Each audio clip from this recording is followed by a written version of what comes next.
Hey leader, and welcome to another episode of the L3 Leadership Podcast, where we are obsessed with helping you grow to your maximum potential and to maximize the impact of your leadership. My name is Doug Smith, and I am your host, and today's episode is brought to you by my friends at Baritone Advisors. We also recorded this live from the new Return.com studio. If you're new to the podcast, welcome. I'm so glad that you're here, and I hope that you enjoy our content and become a subscriber. Know that you can also watch all of our episodes over on our YouTube channel, so make sure you're subscribed there as well. And as always, if you've been listening to us for a while and the podcast has made an impact on your life, it would mean the world to me if you'd leave us a rating and review on Apple Podcasts or Spotify or whatever app you listen to podcasts through. That really does help us to grow our audience and reach more leaders, so thank you in advance for that. Well, leader, it is August, and every August I take a month off of podcasting and replay some of my favorite episodes. And in today's Encore episode, you're going to hear my interview with Dr. Sam Chan, and Sam is author of the book Leadership Pain, which made a huge impact on my life, and it was a great privilege and honor to get to interview him. And this is one of our most downloaded and most viewed, listened to episodes ever, and so I think it's going to add a ton of value to you. But before we dive into that, just a few announcements. This episode of the L3 Leadership Podcast is sponsored by Baritone Advisors. The financial advisors at Baritone Advisors help educate and empower clients to make informed financial decisions. You can find out how Baritone Advisors can help you develop a customized financial plan for your financial future by visiting their website at baritoneadvisors.com. That's BERATUNG advisors.com. Securities and investment products and services offered through LPL Financial, member FINRA and SIPC. Baritone Advisors, LPL Financial, and L3 Leadership are separate entities. I also want to thank our sponsor, Henny Jewelers. They're a jeweler owned by my friend and mentor, John Henny, and my wife, Laura, and I got our engagement and wedding rings through Henny Jewelers and had an incredible experience. And not only do they have great jewelry, but they also invest in people. In fact, for every couple that comes in engaged, they give them a book to help them prepare for marriage, and we just love that. So if you're in need of a good jeweler, check out hennyjewelers.com. And I also want to thank our new sponsor, Return.com. And leader, let me just ask you this. Have you ever had an interest in investing in real estate? Well, now for as little as $500, you can become a commercial real estate investor. Just visit Return.com to learn more. That's REITURN.com. Investing involves risk. Please consult the Return Offering Circular if you're interested in investing. And with all that being said, let's dive right in. Here's my conversation with Dr. Sam Chan. Well, Sam, thank you so much for being willing to do this interview. It's a great honor to get to spend time with you. I know I was telling you just prior to us jumping into the interview how much of an impact your book, Leadership Pain, has had on me and a lot of the leaders that we have influence over here at L3 Leadership. So thank you for your work. But for those who may not be familiar with you, can you just start us off by telling us a little bit about who you are and what you do? My name is Sam. I help people. That's basically it. I'm married. I've been married to Brenda 31 years. We have 2 adult children, 2 grandchildren, 1 son-in-law. God's been good to us. I never thought that God would favor me the way he has. No reason for it except the divine providence. And I'm an immigrant. I came to the United States of America in 1973, born and raised in India. So by now you can figure out, I'm not from your neighborhood. And so just been a great journey. And so what do I do? Official title is I am a leadership consultant. That's an official shingle, if you want to call it that. But my life vision is helping others succeed. And so that's why I say yes. The reason I say yes is not to be on a podcast. The reason I write a book is not to write a book. The reason is to help others succeed. And so that's basically who I am and what I do. Yeah, and for anyone who reads your resume, you've been named one of the top 30 leadership gurus on the planet. I know a lot of the leaders that you've been able to mentor and have influence with. And when people see where you are today, I always like to ask leaders, what do you wish people knew about your journey that they may not know? Well, they probably don't know my work ethic. They probably don't know how important every phone call, every email, every text message, how seriously I take it. Because sometimes people think, people put you in a category and think like, well, they'll just blow us off. And I don't do that because I've been blown off before. Wow. and I know I know how sincere I was, and I didn't have name recognition, and obscurity is where I was living. So you just never know who you're helping at what stage of their life, and I also believe in the sovereignty of God. I believe that this conversation we're having right now, and everyone listening and watching right now, is part of the sovereignty of God. So this is a divine appointment, and so I just take it that seriously. I love that. I do want to dive a little bit into that because I'm curious. With the level of influence you have, I'm sure you have to say no once in a while. How do you determine who gets to spend time with you and who doesn't, or who gets a response, who doesn't? I'm just curious because leaders are busy. So I have a very simple criteria for that. My office does that, and that is simply I want to influence influencers. Because if I can be in a room with 10 influencers who are influencing thousands and millions of people, that is a better use of whatever God has entrusted me with than being in front of 10,000 people who may not have a whole lot of influence. Just recently, every year I do a invitation only roundtable somewhere outside the country, and I did one year before last, just use that for example, in Panama City, Panama. There were 24 people in the room, 24 mega leaders in the room, and they all represented 14.5 million people. Wow. So that's my criteria. My criteria is simply to say yes to where I can influence influencers. So I'd much rather be in a room of 10 than a room of 10,000 because of that. And I don't know if this is related, but I read this in your book and it stood out for me for some reason on the communication. So you said whatever level someone communicates, whatever medium someone communicates to you with, go a level higher. So if someone sends you an email, maybe you should give them a phone call. Can you talk about that principle and how you apply that to your life? I just thought that was interesting. Because people always start safe. People want to start at a level that they feel like they're not going to be offensive, or they will not feel obtrusive, or they will not be invasive. They're trying to be nice. They're trying to be polite. They're trying to be courteous. And I get that. But I also know behind all that courtesy and politeness, there is a little edge to say, this is where we want to start, but can we go higher? And so instead of wading through all the drama, I just try to take the conversation higher. Where, of course, they are built on assumptions. I get that. And sometimes assumptions, my instincts are right. Sometimes they're wrong. But regardless, I try to push the envelope a little bit higher. That gives them permission to take it higher, and then we keep stepping it up. That's so good. I do want to dive into Leadership Pain. As I mentioned already, most impactful book that I read in 2019. Every leader I've talked to that's read it said this resonated so much. And you've actually been surprised by the audience. You said everywhere you go, everywhere, people are relating to this book. And the thesis of the book, which I love, is you'll only grow to the threshold of your pain. And can you just give us a little bit about why did you write this book? And what do you mean by that thesis, that you'll only grow to the threshold of your pain?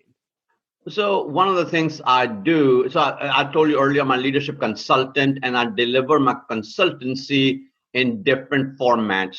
All the way from one-on-one with a CEO of a company, or a mega church pastor, or executive director of a nonprofit like you are. So all the way from there to writing books, podcasts, videos, and so on. And one of them is speaking on platforms. And when I would speak on platforms, I realized there were certain questions, doesn't matter what part of the world I was in, that kept coming up again and again. Different variations of the same question, but the same question kept coming up again and again. And one of the questions was, in different variations, was, so what's the difference between a large church pastor and a smaller church pastor, or a large corporate leader or a smaller corporate leader, or a large nonprofit leader or a smaller nonprofit leader? And because that question kept coming up again and again, I started looking at it more carefully, because it seemed like people wanted to know, but I did not know. So I started eliminating what I thought were common denominators. So I figured out it's not administration, it's really not even leadership, it's not vision, it's not your team, it's not your location, it's not your money. It really comes down to a very personal thing about the leader, how much pain you can handle. And I started realizing as I got closer because of my work, I can get very personal, very close, very quickly with high-level leaders. And I started noticing they carry a lot of pain, but they don't talk about that pain. The only reason they talk about that pain is to encourage others that I made it, you can too. But when I started delving further, I came up with the one distinctive factor that was common in all leaders that differentiated them was their ability to handle more pain. Their ability to handle. Now, when I talk about pain, I'm talking about internal pain, external pain, organizational pain, financial pain, relational pain, time management pain, just growth pain, all kinds of different pains. And of course, then I ended up writing that book, Leadership Pain. But the whole notion was the thesis of the book, and the whole book is built on one sentence, which is, you will grow only to the threshold of your pain. The higher you go, the more pain. And that is why a lot of leaders subconsciously and unconsciously put a pause button or sometimes even a stop button in their lives and are not willing to endure any more pain. And that is the end of their leadership fight. That does not mean they're not effective as leaders where they are. They are still effective leaders where they are at. But that thing inside of them that wants them to go higher and bigger and faster, that I meet very quickly. So that's why I wrote the book, just realizing that people needed to know the one differentiating factor is pain. Yeah, and can you just speak into how can you actually grow your threshold of pain? You said that it holds so many leaders back. In the book, you talk about how so many visions have been squandered as a result of people's unwillingness to grow through pain.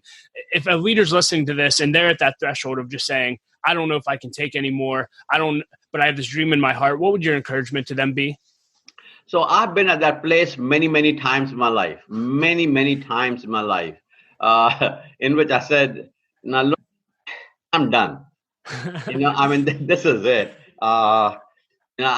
Thanks for trusting me with all of this, but I don't know if I can go any further with this. And the thing that I think has helped me, which might help others, are a few things. One is I have some very good friends, maybe 5.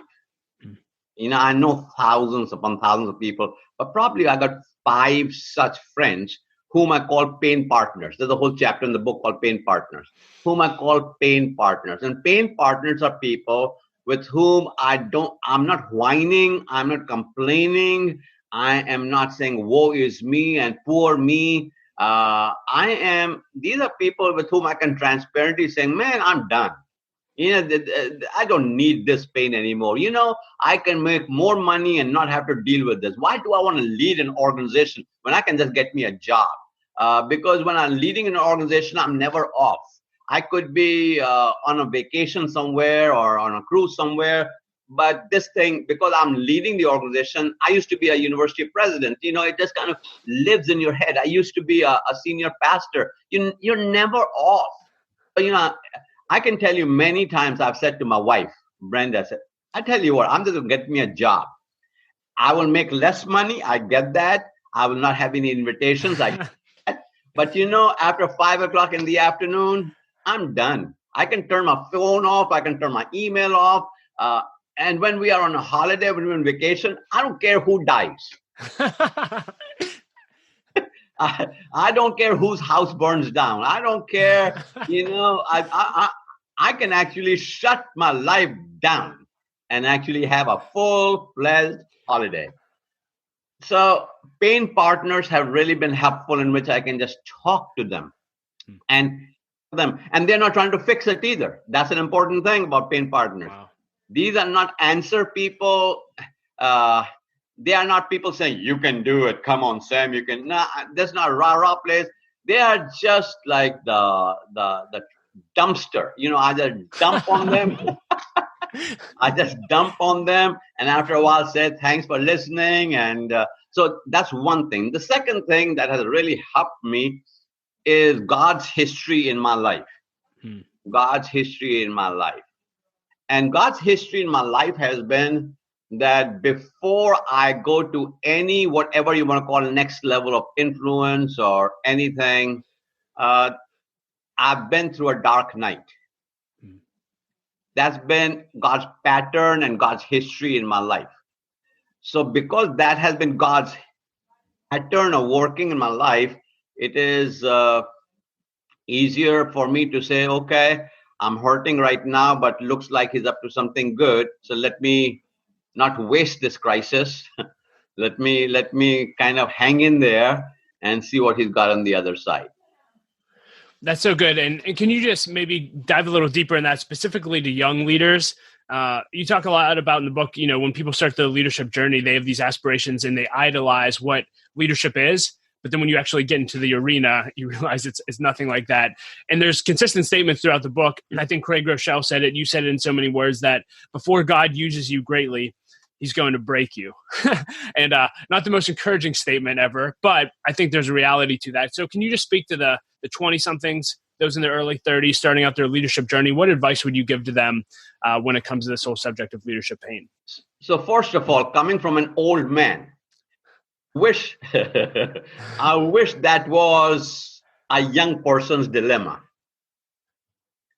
That I deal with that at 67, almost 68 right now. Wow. Okay, so I don't think it's not the ideal. You think about idealism. Idealism is a gift from God.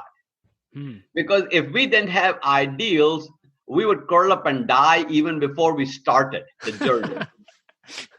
Idealism says, hey, you can do this. Let's go after it. And then you start getting your buddies together saying, hey, I want to do this. You want to be part of this? I want to start a podcast. Can you help me with that? And, I'm going to do this. I'm going to do that. And so anybody can rain on your parade. But then, I think it is that idealism that gets you into the arena.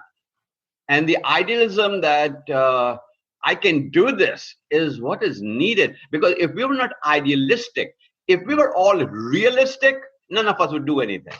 Wow. I'm an immigrant. I know what it is to eat out of dumpsters. I know what it is to go dumpster diving before it was fashionable. I know what it is to live on peanut butter jelly sandwiches, half in the afternoon, half in the evening. Listen, so realism would have said, you just an immigrant, you are, nobody really wants you, you speak with an accent, half the people don't understand you, you don't look like them, you don't behave like them. So reality is reality, I get that. But I need somebody in my life who will say, who cares what reality is? Let's go fly. Reality says gravity is going to pull you down. But there were a couple brothers in North Carolina, Kitty Hawk, who decided to defy gravity, and here we are. So all I'm saying is, idealism is good. And listen, can I talk to some of my older comrades right now? If you are in your category you consider older to be, don't be tamping down on somebody's idealistic dream. It may be crazy to you. People call me the dream releaser. I have a coaching program called Dream Releaser Coaching. What we do is release people's dreams. Why do I want to become the heavy guy with all the wisdom and the knowledge and experience and lifetime? Say to you, hey, don't do that. That's not good. Do something else. Why do I want to do that? I don't know what God has for you. Be the wind beneath somebody's wings and say, go after it. And don't use the word realistic or idealistic.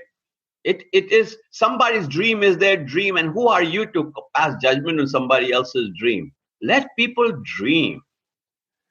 And I think that is where I would say to everybody, stay idealistic. You can do it.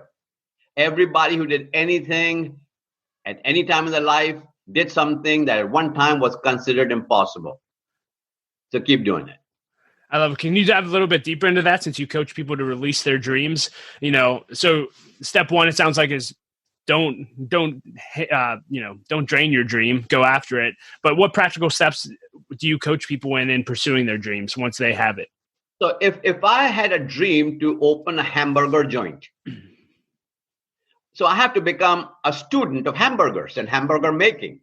I'd probably get me a job at McDonald's. Okay. And I may start as a cashier. I might start as a burger flipper. I might start as the drive-through order taker. But if I'm going to start a hamburger joint, I've got to be a student of how hamburger joints are run. So if you have a dream, the first thing you got to do is to ask yourself, who else is doing this? And study them. Study the person, study their product, study their process, study the whole situation there, and then beef up your knowledge and your wisdom and your experience from that. So I think you have to reach into your history before you reach into your horizons. And I think that is the tension.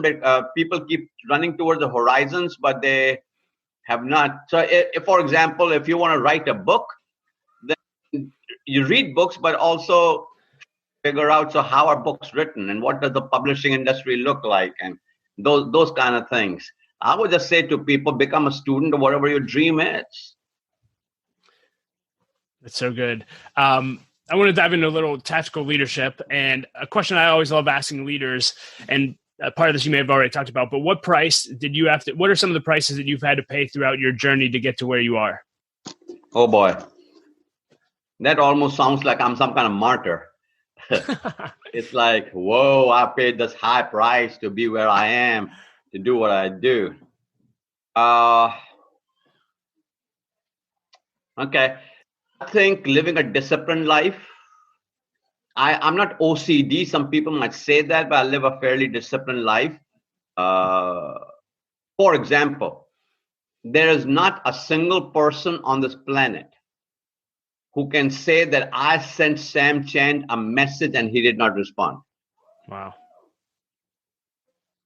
So that's part of the price. That's part of the price. We may say no, but we will still respond. We may say another time, but we will still respond. So that is part of the price of making sure. Another price that I think I have paid is not holding any grudges. There's not a single person in my life that I hold anything against. There's nobody in this world that is holding me down. Carrying no extra baggage. As far as I know, I love everybody and everybody loves me. And if you don't love me, just keep that to yourself. I'm good. I don't need to know that. I don't need to know that. Really. I don't need to know that. So the whole notion of, I would call personal disciplines that don't necessarily make a list. The price of making sure that I don't say yes because it's a large opportunity. I have said yes to a smaller opportunity, smaller, however you want to quantify that. And then a larger opportunity came around, and my carnal self wanted to cancel the smaller opportunity for the larger opportunity. But my integrity says, no, you've already made that commitment. You can feel the disappointment. Don't deny the disappointment, saying, wish I had not. I wish I had waited. You can go through all of that, but keep your word. I think those are what I call personal disciplines. They're not the glamorous list that you can make of personal prices, but those are the kind of things that happen with daily living, daily decision making. But I don't know I've paid a lot of prices, but at that time they looked really large. Looking back on it, that's part of the pay that you do to get ahead. Yeah, talk about getting ahead. I guess, do you have any advice for leaders looking to get ahead? Or, Jack Welch always says, get out of the pile. What advice would you have for young leaders looking to get out of the pile and stand out? I think, boy, that's a great question. I remember I was at this church conference one time, and a very, very senior leader.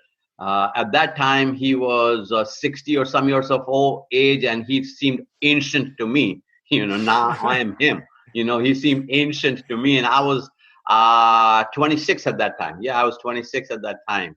And he put his arm around me, and this is what he said to me. And it has been gold for me. He said, "Brother Sam," in those days, everyone called each other brother and sister. Yeah, those are wonderful days. So he said, "Brother Sam, live long and live clean. Live long, live clean." Well, at that time, it didn't make a whole lot of sense for me. But I have found that, the race does not belong to sprinters. The race belongs to plodders. Just plod away. Just one step in front of the other. It is a marathon. Just keep plodding away. And so live long. That simply means the longer you live, and you live clean. Live clean means keep your family first. Don't mess around. Keep your zipper up. Just do the right things.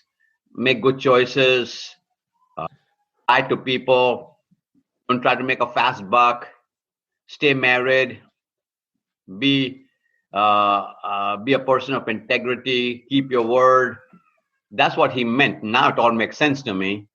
That's it. That was 30 some years ago, but I still remember him saying, "Sir Sam, live long, live clean."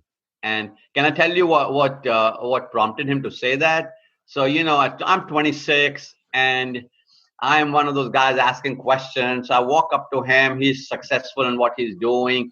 And I said to him, his name was Brother Chester Miller. And I said to him, "Brother Miller, if you could give me one piece of advice, what would that be?" I'm looking for, that question. What is the one piece of advice you can give me that will take me to the next level? And he put his arm around me, and that's when he said to me, "Brother Sam, live long, live clean." That's so good. One of our values here at L3 is character development. We think character development is the most important development.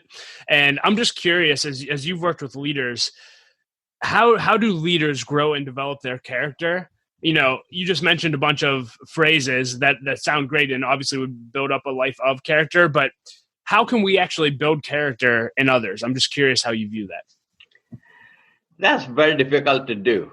If that was easy, we wouldn't have any wrecks to read about. Yeah. And I have, over the years, I've had lots of my friends who messed up in the financial dealings, who messed up with trying to make a fast buck, who messed up in their marriages, had affairs, who medicated their pain with alcohol and drugs and illicit activities, gambling, and so on and so forth.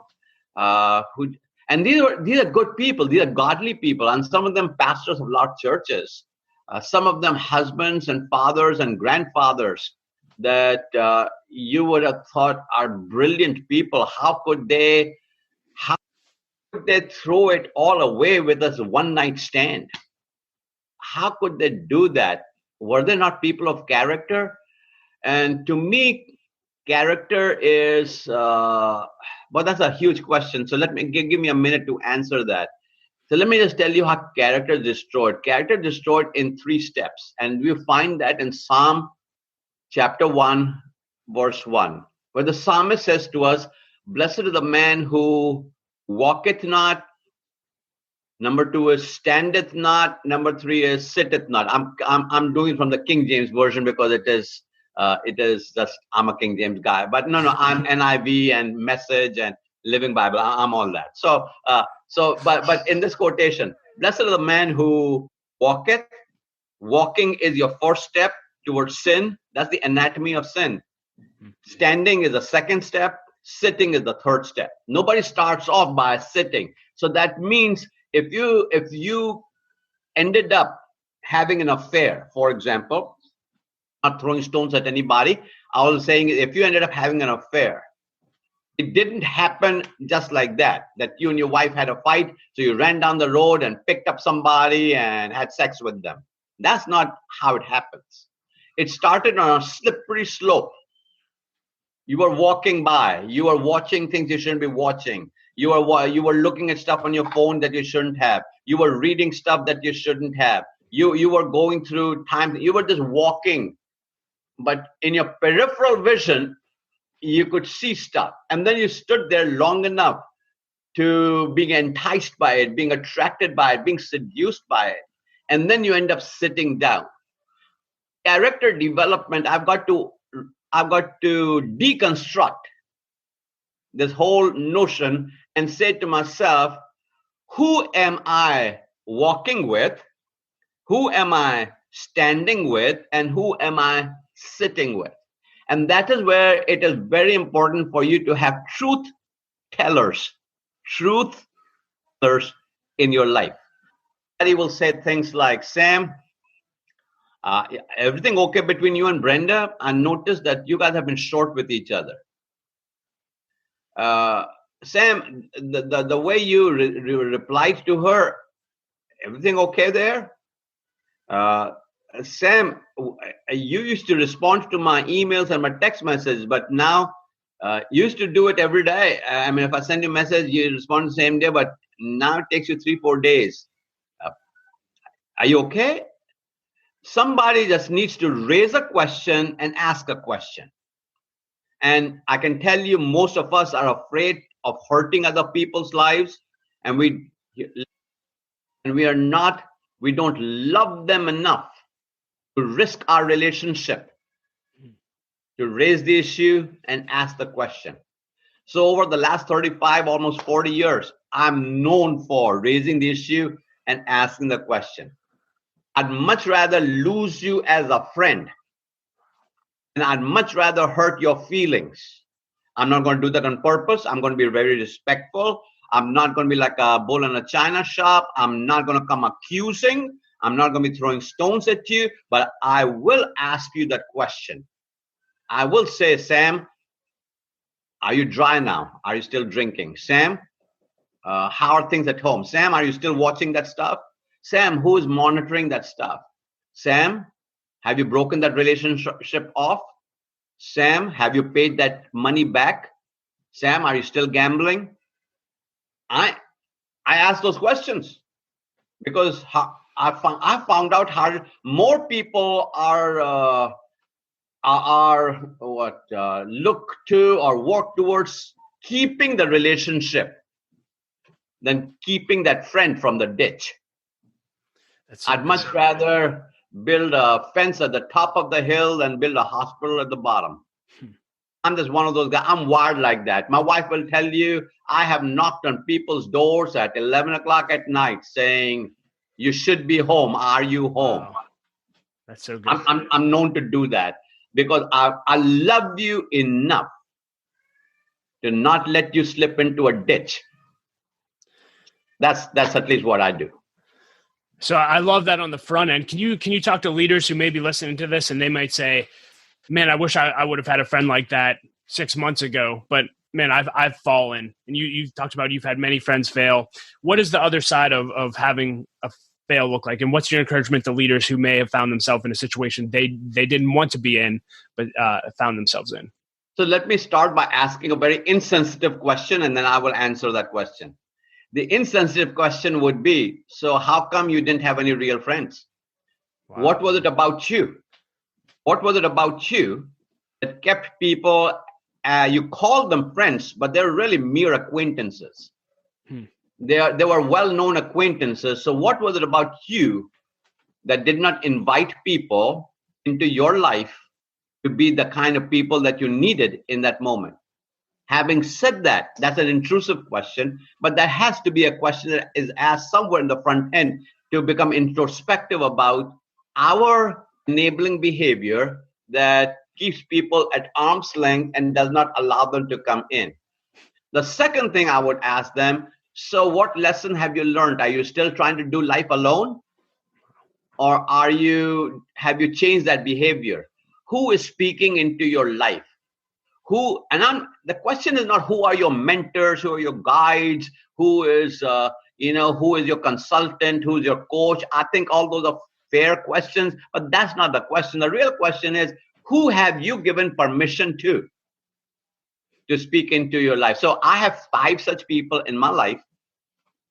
They have permission to ask me any question they want to ask me without any disclaimers, no offense taken.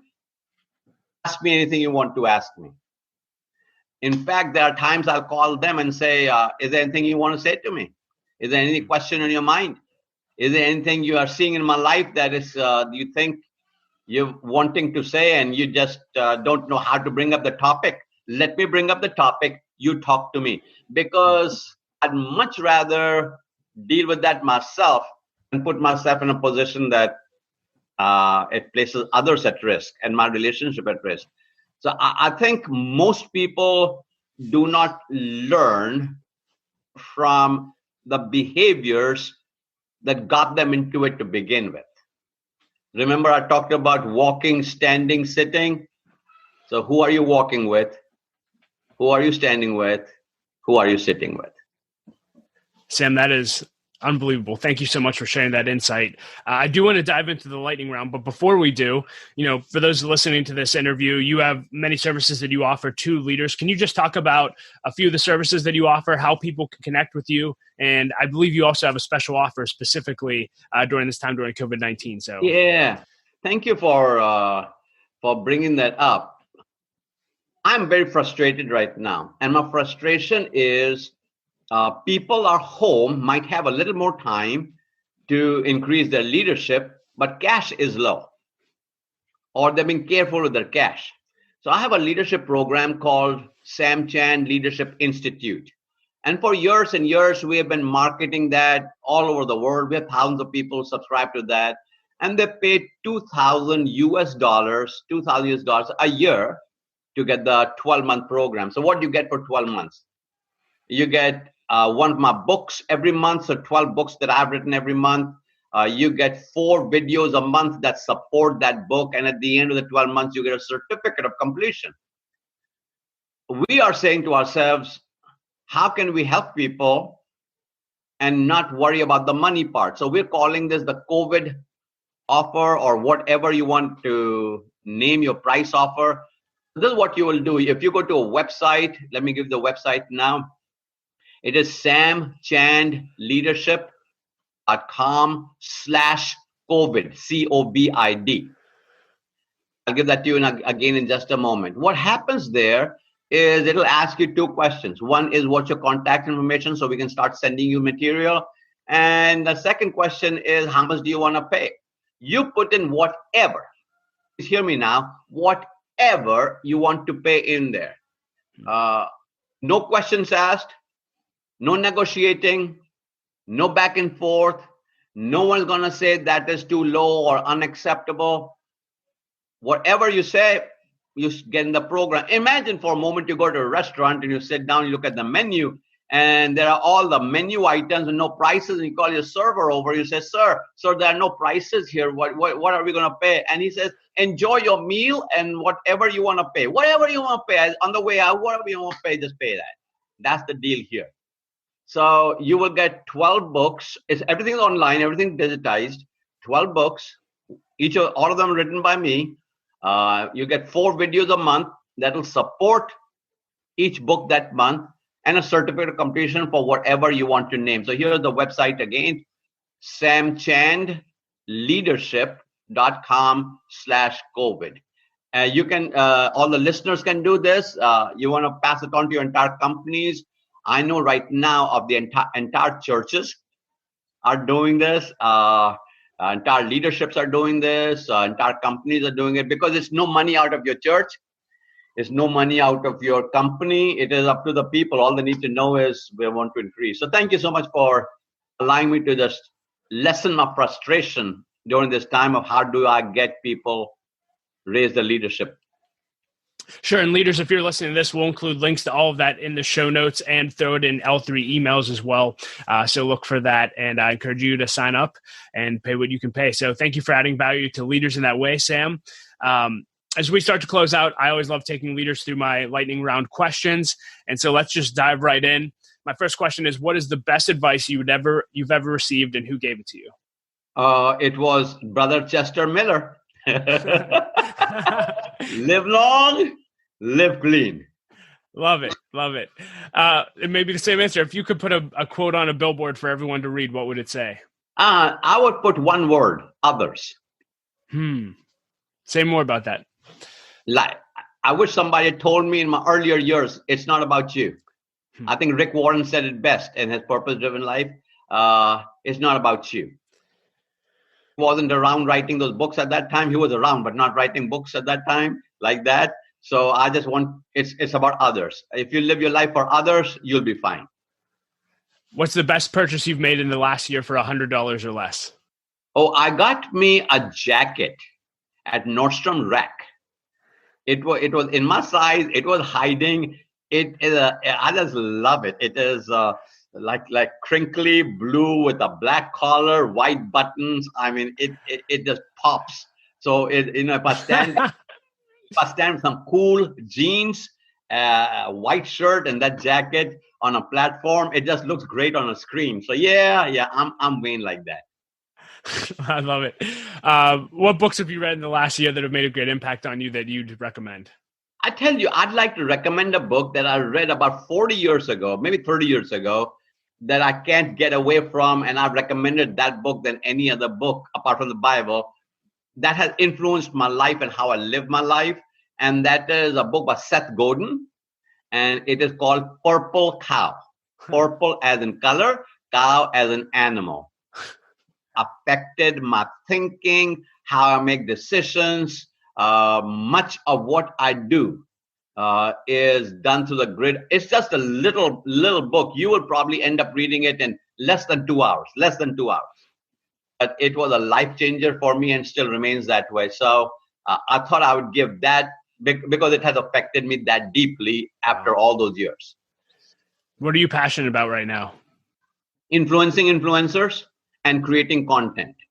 I want to keep thinking, creating content, and I want to influence influencers. And God has allowed me to do both of those at a level I never thought I would. And so I'm very aware of His providence in my life.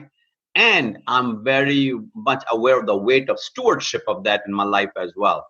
So yeah, creating content, influencing influencers. What's your greatest challenge right now? My greatest challenge is, how do I get out so much that's on paper? I got stacks of notes, and I'm working on literally 13 books right now at the same time. Yeah. Frustrated guy. I am very frustrated.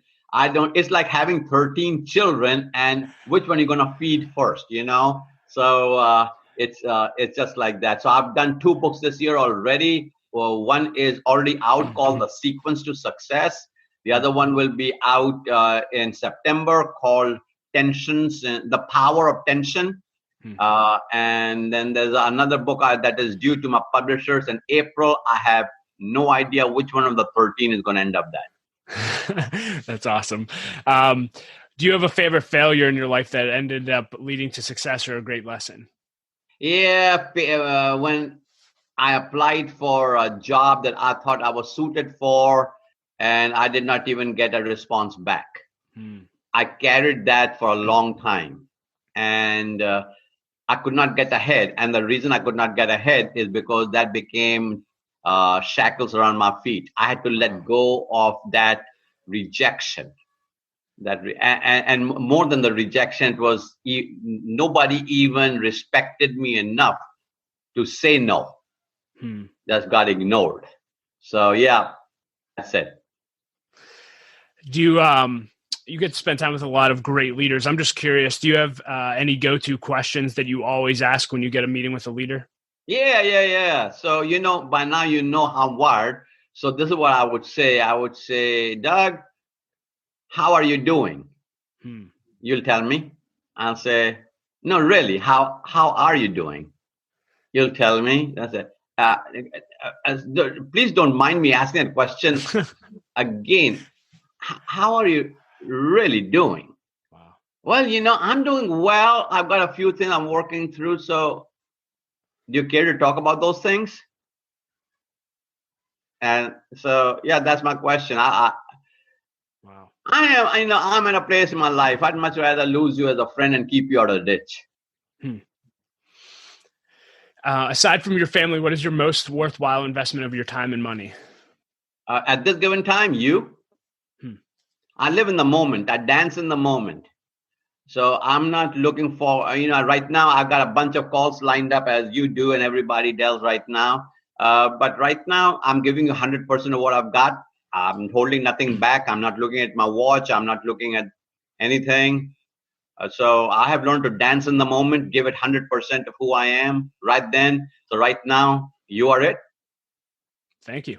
Do you have any unusual habits that enable you to be successful? I got a bunch of them, all the way from unusual to weird. But let me give you one of them. I live by what I call the Ohio principle, OHIO. My wife taught that to me years ago in the 80s, somewhere in the mid 80s. And this is what it is. It stands for Ohio. Only handle it once. That means if I get a text message from you, I will just answer it right then. I only handle it once. So I have nothing that's waiting to be done.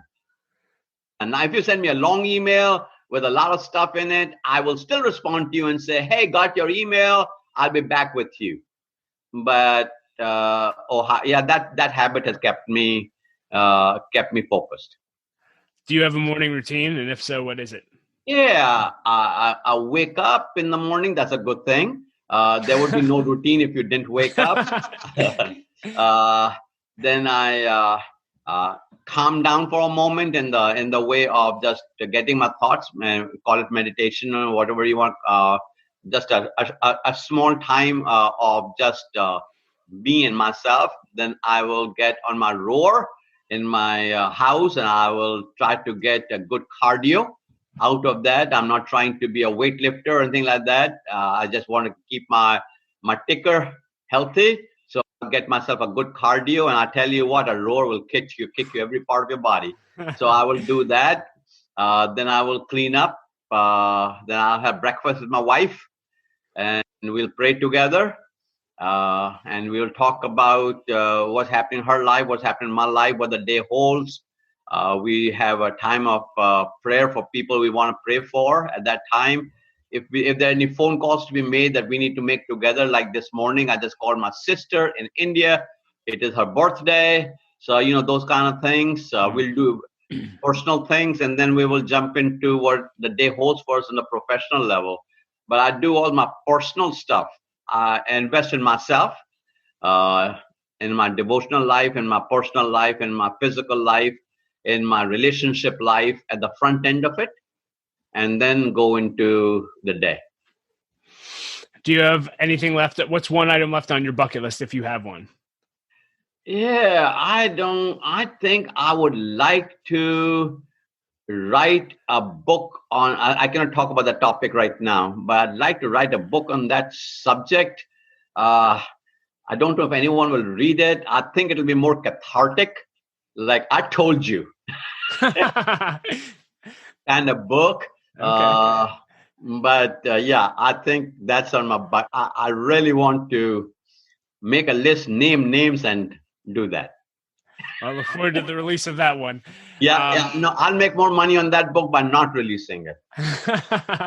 If you could go back and have coffee with 20-year-old Sam, what would you tell him? I said to him, relax. You don't have to get it all done today. You don't have to get it done today. Just do your best today. And I would say to my 20-year-old Sam, focus on today, not tomorrow. Not yesterday, today. Because tomorrow will be more of whatever you do today. So what are you doing today that you can carry into tomorrow? But tomorrow is not the issue. Today, I spent so much of my time worrying about yesterday and planning for tomorrow, and somehow I missed today. At the end of your life, what do you want to be remembered for? What do you want your legacy to be? He was a good husband. He was a good father. He was a good grandfather. He loved his family. Anything else you want to leave leaders with today? Yeah, I want to thank you for what you're doing and the gift, God, that you are to everybody that is following you. You haven't said in much about L3. And so can I just turn the tables on you just for a moment? Sure. So why L3? Why the name, or why did we start this? How do you start? Yeah. Yeah. So my life was a complete wreck before I was 17. I lost my mom when I was 17 years old, senior of high school. Christ came into my life at that point in a significant way. And I had two mentors come into my life. One was he wasn't at the time, but my father-in-law, and one was a youth pastor. And they both saw leadership potential in me and started giving me leadership resources like John Maxwell. They introduced me to Gerald Brooks, who I know is a friend. And I just, for whatever reason, the way God wired me, he gave me this passion to learn, grow, and develop. And at the end of the day, I just said, I want to do for other leaders what these two men have done for me. And so we started a leadership development organization, and we don't want any leaders to do life alone. That's one of our core values, is community. And so we just want to connect and develop leaders and see what the Holy Spirit does. And we do that through 5 different things. We have this podcast, which comes out with new content every week. We have a membership community where people join the community and they have access to leadership resources, the community. We have mastermind groups where leaders meet together twice a month to grow and develop.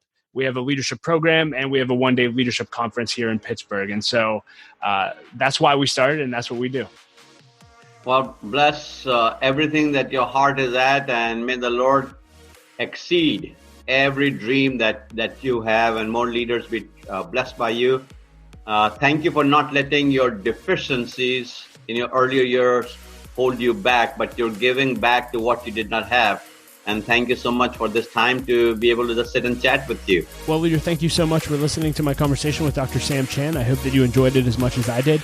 You can find ways to connect with him and links to everything that we discussed in the show notes at l3leadership.org/382. And as always, leader, I want to challenge you that if you want to 10x your growth this year, then you need to either launch or join an L3 Leadership Mastermind Group. Mastermind groups are simply groups of 6 to 12 leaders that meet together on a consistent basis for at least 1 year in order to help each other grow, to hold each other accountable, and to do life together. For me personally, mastermind groups have been the greatest source of growth in my life over the last 8 years. So if you're interested in learning more about launching or joining a group, go to l3leadership.org/masterminds or email me at dougsmith@l3leadership.org. And as always, I like to end every episode with a quote, and I'll quote Gerald Brooks again today. And he said this, he said, "Leaders have to learn to say no. No one expects a leader to do everything, but everyone expects a leader to do their thing." Wow, how's that for a truth bomb, leaders? Well, leader, know that my wife and I love you. We believe in you, and I say it every episode, but don't quit. Keep leading. The world desperately needs your leadership. We'll talk to you next episode.